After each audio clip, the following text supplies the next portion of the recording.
militer Israel menyerang kota Jenin yang ada di tepi barat. Akibatnya tentara Israel justru dikeroyok dari berbagai arah oleh militan Palestina. Diketahui mereka menargetkan penghancuran untuk kendaraan milik Israel.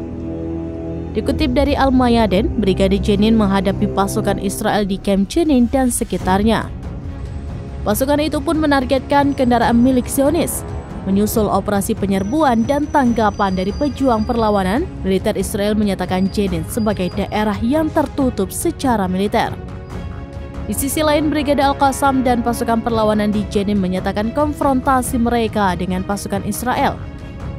Mereka terlibat dalam konfrontasi bersenjata dengan pasukan Zionis dengan menghujani mereka menggunakan peluru dan alat peledak.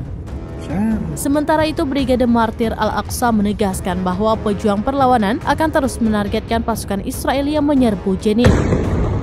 Mereka akan terus menggempur Zionis hingga pengepungan berhasil dipatahkan.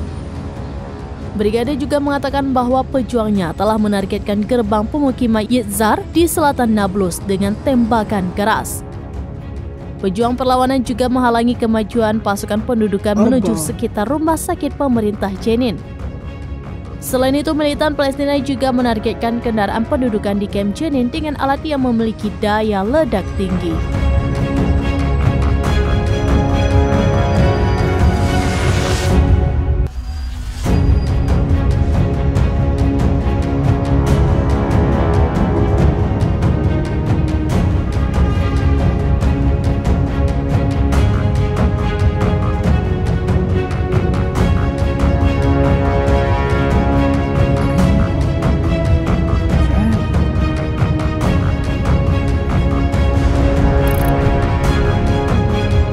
Download Tribun X sekarang, menghadirkan lokal menjadi Indonesia.